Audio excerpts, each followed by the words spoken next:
welcome to World News Program. I'm Miriam Zien, bringing you the latest updates from around the world to the headlines. Progress in direct talks between Washington and Hamas.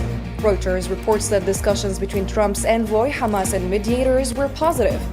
Hamas confirms that mediators continue their efforts to implement the ceasefire agreement and urges Trump to pressure Netanyahu to begin second phase negotiations. So coming up tonight, French lawmakers warn against the far right's policies and its attempts to deepen the crisis with Algeria. They reject Paris's alignment with Morocco's stance on Western Sahara and emphasize the need to build strong relations with Algeria.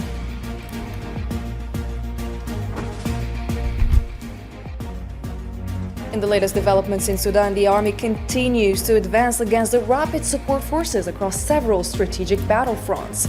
RSF accused of shelling the country's largest power station, and the U.S. State Department warns that attempts to form a parallel government further complicates the crisis.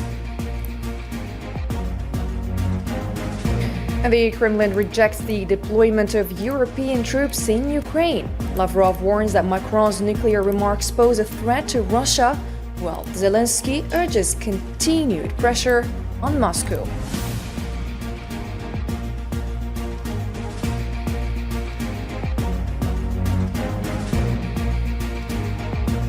Hello and welcome back to the details of our program. First off, according to Reuters, citing two Egyptian sources, discussions took place on Wednesday evening between U.S. President Donald Trump's envoy for hostage affairs, Adam Boehler, Hamas leader and mediators from Cairo and Doha.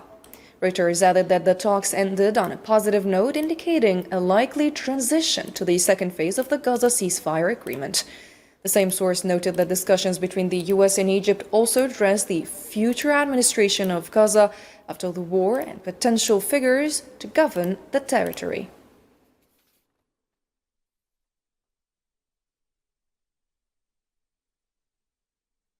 And Hamas spokesperson Hazem Qasem stated that mediators are continuing efforts to ensure the implementation of the remaining phases of the Gaza ceasefire agreement and to push the occupation to begin negotiations for the second phase.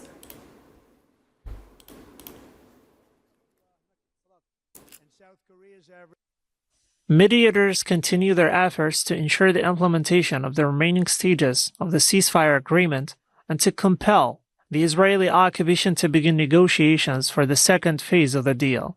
Hamas has reaffirmed its commitment to all stages of the agreement, expressing hope that the mediators' efforts will lead to the full implementation of the agreement by the Israeli occupation. Hamas has urged U.S. President Donald Trump to push Benjamin Netanyahu to move forward with the second phase of the Gaza agreement. Hamas spokesperson Hazem Qasem warned that Trump's recent threats could complicate matters related to the ceasefire agreement and embolden the occupation government to take a harder stance. He added that the occupation might exploit Trump's statement to intensify the blockade on Gaza and escalate its policy of starving the population. And on Thursday morning, a group of patients and wounded individuals left Gaza through the Rafah border crossing in the south of the territory to receive medical treatment abroad. Local Palestinian sources confirmed that this was the 34th batch of patients and wounded to leave through the Rafah crossing as part of the first phase of the Gaza ceasefire agreement.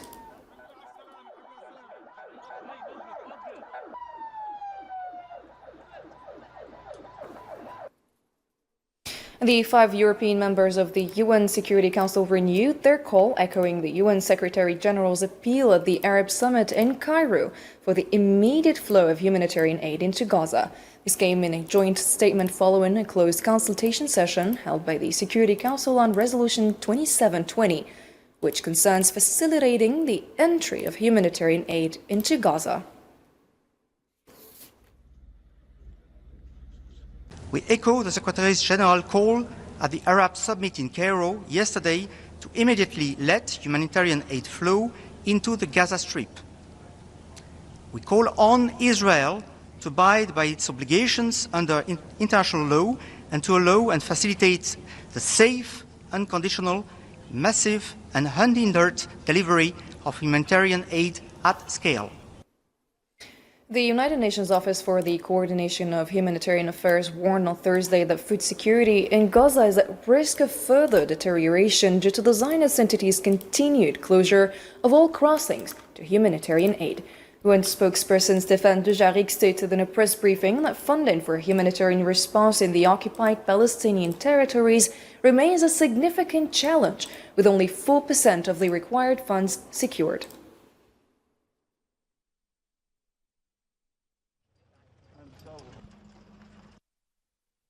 For the second day in a row, New York police forcibly dispersed a student sit-in at Parna College, Columbia University, protesting the university's policies and Naftali Bennett's visit. Reuters reports the demonstration led by Columbia Students for Justice in Palestine was a response to a series of expulsions. The crackdown escalated after President Trump warned universities of potential federal funding cuts for allowing what he called illegal protests. The Secretary General of Algeria's Foreign Ministry, Lounes Magraman, informed French Ambassador Stéphane Romaté that Algeria views the planned French-Moroccan military exercises in September near its border as a provocative act. Mr. Magraman warned that this move would further strain Algerian-French relations and escalate tensions. According to an Algerian Foreign Ministry statement, the meeting aimed to highlight the serious implications of the drills dubbed Sharqi 2025. Magraman also requested official clarifications and urged the ambassador to convey Algeria's concerns accurately.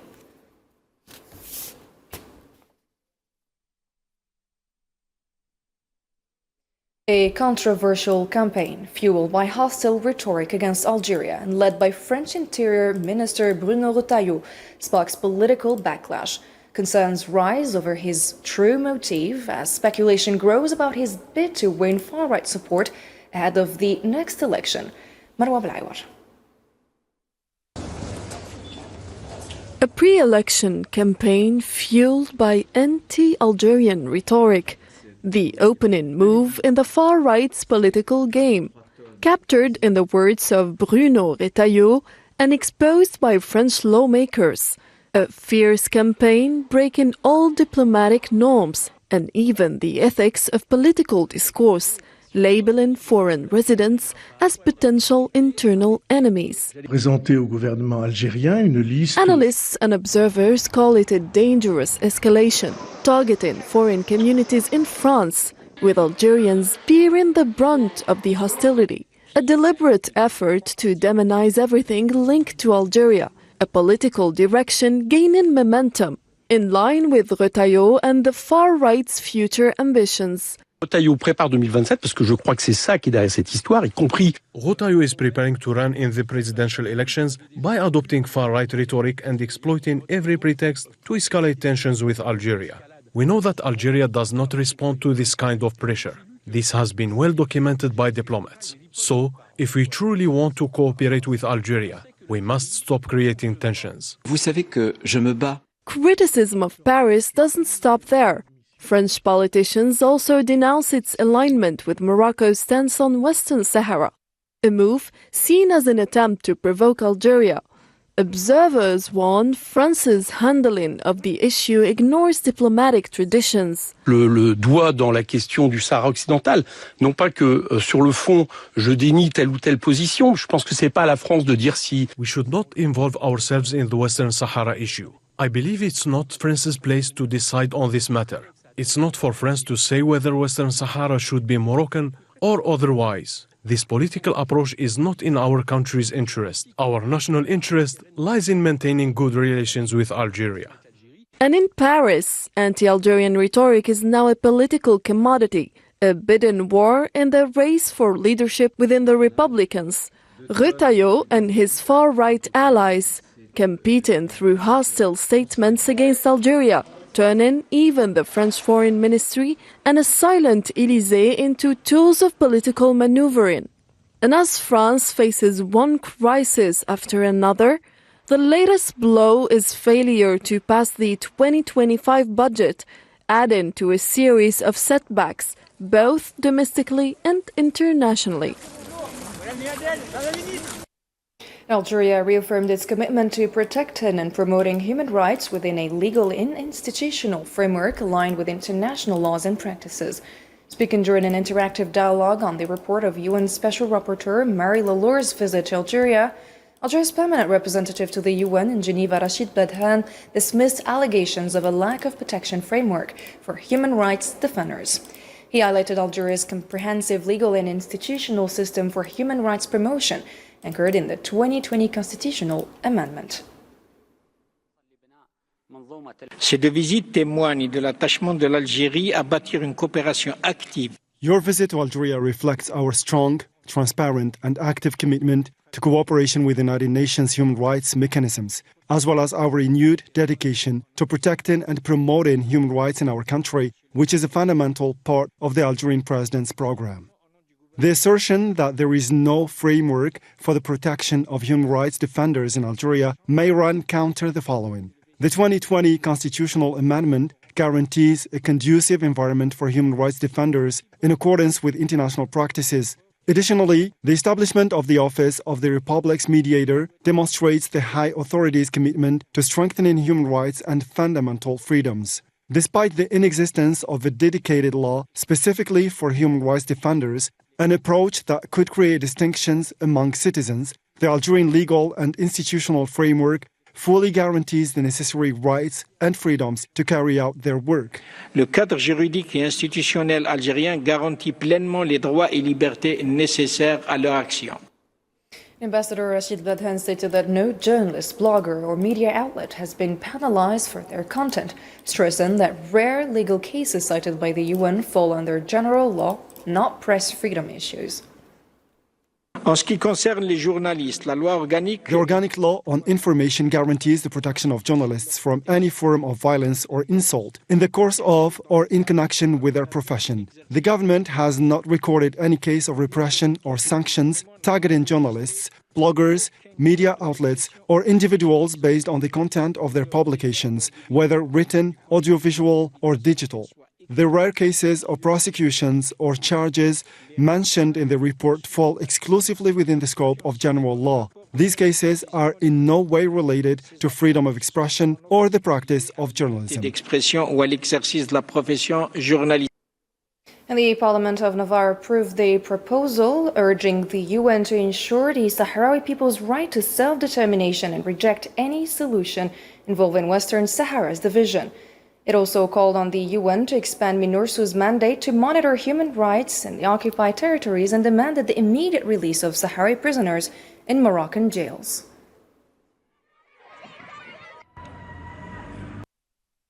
We call on the United Nations to enable the Sahrawi people to decide on their fate and to exclude any solution proposal that would include the division of Western Sahara.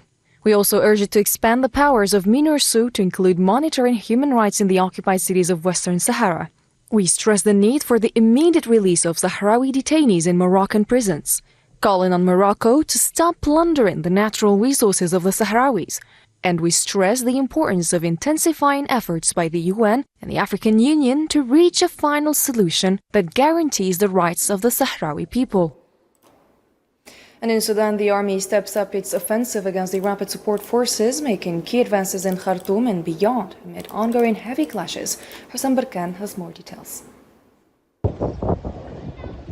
The Sudanese army is intensifying pressure on areas still under rapid support forces' control in the capital, Khartoum, advancing on multiple fronts near the Republican Palace and federal government headquarters. Local sources report heavy clashes near Al-Manshia Bridge from the west, with the army using heavy artillery from positions north of Darman to target rapid support forces gatherings. In the far southeast, the Sudanese army has announced the recapture of Dali and Al-Mazmoum, the last rapid support forces stronghold in Sennar state, which had been under their control since July 2024. In a coordinated and simultaneous effort, our forces in Blue Nile, Al Ubaid, and Sennar successfully crushed the remnants of the Janjaweed in Dali, Al Mazmoum, Al Jafrat, Al Malisa, Kali, Abu Arifa, Al Qarbin, and Roro, reclaiming them with force and determination. In the west, the Sudanese army continues its advance in North Darfur. Local sources report that on Thursday, the army conducted an airdrop operation in Al-Fashir, the state capital, to provide logistical support to the 6th Infantry Division stationed there. In response, Rapid Support Forces reportedly shelled Abu Shouk displacement camp north of Al-Fashir, killing 6 people and injuring others.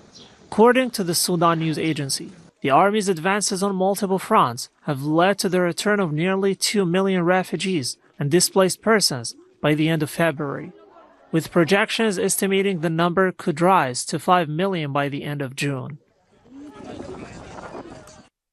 The UN Security Council reiterated its commitment to Sudan's sovereignty, unity, and territorial integrity, warning that any unilateral actions could undermine these principles and threaten stability in Sudan and the wider region.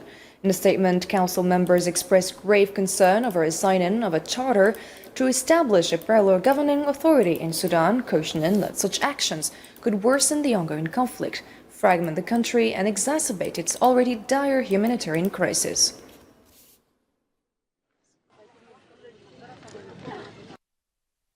We, members of the Security Council, express our deep concern about the signing of a charter to establish a parallel governing authority in Sudan, and we stress that these actions risk exacerbating the conflict, fragmenting the country, and deteriorating the humanitarian situation. We renew our strong commitment to Sudan's sovereignty, unity, and territorial integrity, while emphasizing that any unilateral steps that undermine these principles threaten stability in both Sudan and the broader region.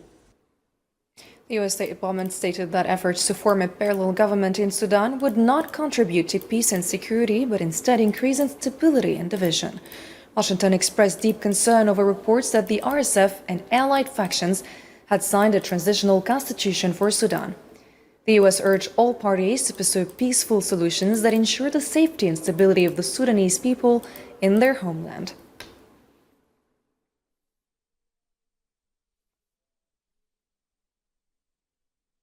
Russia has announced on Thursday that it will not agree to the deployment of European troops in Ukraine, stating that it aligns with the U.S. administration on the need to end the conflict. Kremlin spokesperson Dmitry Peskov told reporters that Moscow is reviewing all available information regarding Washington's proposals for ending the war in Ukraine, noting that many reports remain unverified according to him. The speech delivered by French President Emmanuel Macron was highly hostile and cannot be seen as the words of a leader seeking peace. Instead, it suggests that France is contemplating war and its continuation. Macron's address frames Russia as nearly an enemy and a rival to France, yet it makes no mention of NATO's infrastructure steadily advancing or even making significant moves toward Russia's borders. The president failed to address this or acknowledge Russia's legitimate concerns in this regard. Russian Foreign Minister Sergei Lavrov warned that Moscow would consider the deployment of European peacekeeping forces in Ukraine as a NATO military presence, which he said would amount to direct war by European nations against Russia, according to AFP. Lavrov dismissed French President Emmanuel Macron's accusation that Russia is preparing for war in Europe as nonsense, insisting that Macron lied at the White House when he claimed that Putin had violated all agreements related to the war in Ukraine, in his words.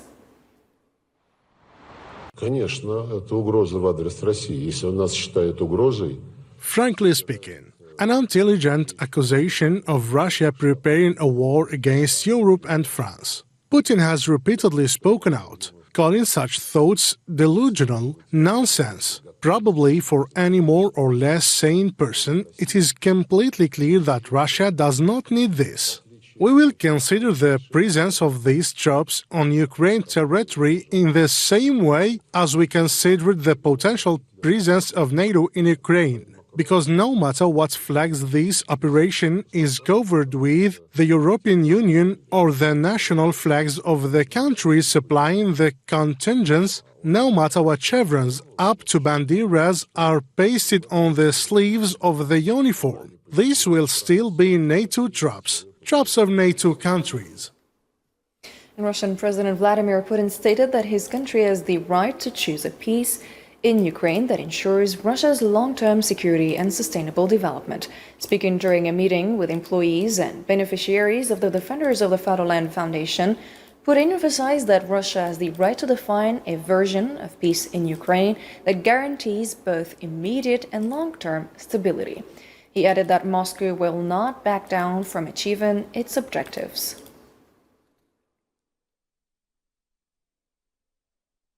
And Ukrainian President Volodymyr Zelensky insisted on maintaining pressure on Russia to end the war, stating that President Vladimir Putin is not seeking peace. He urged stronger measures against Moscow and appealed to European nations for immediate support to secure a just and a lasting peace.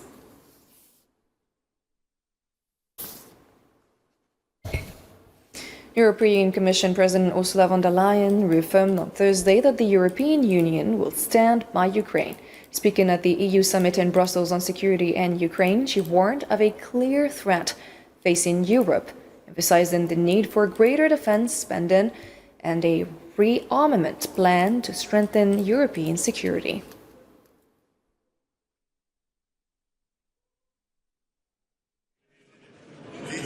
We want a peace through strength. And this is the reason why I present today to the leaders the Rearm Europe plan. The Rearm Europe plan provides up to 800 billion euros for defense investment. It gives the member states fiscal space to invest in defense. It gives the member states possibility to invest in the Ukrainian defense industry or to procure military capabilities that go right away to Ukraine. The U.S. Department of Defense has suspended all weapon shipments to Ukraine effective Monday night. A Pentagon official told Russia's Novosti news agency that all military aid has been halted. U.S. media citing White House sources reported that Washington paused arms supplies until President Donald Trump verifies Kiev's commitments to peace talks.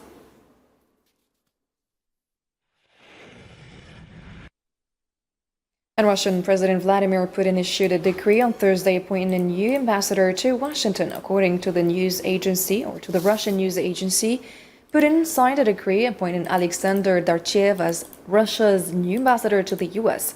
Darchev previously served as the director of the North America Department at the Russian Foreign Ministry, replacing former ambassador Anatoly Antonov.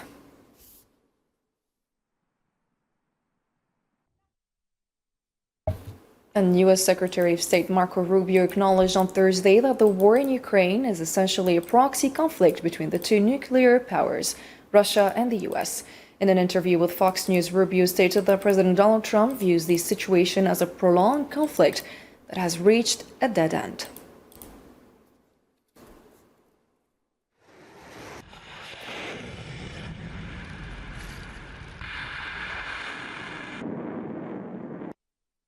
As the Mobile World Congress concluded, Algerian telecom operator Mobilis has been awarded the Best Mobile Coverage in the Country prize by Ookla, a global leader in internet performance, testing and analysis.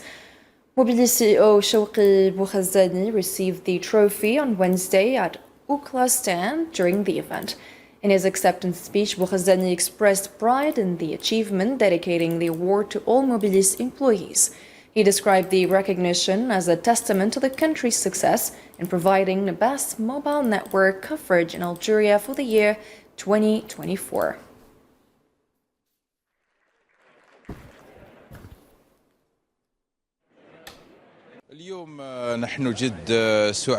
Today we are very happy with this award that Mobilis has received. It is an award for more than 5,000 workers in all parts of the country, an award for the best coverage. For 2024, Mobilis, as the largest network in Algeria and a network present in all regions of the country, is proud of this achievement, and we are fully aware that there is a lot of work that we'll still have to do. And there are still a lot of services that must be improved, whether in coverage or in flow, so that we can provide good coverage and good flow for the Algerians.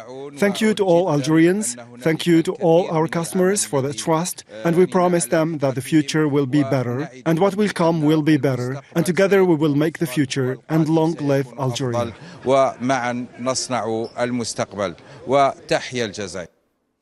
Ladies and gentlemen, that brings our coverage to a close for tonight. Thank you for watching and have a great night.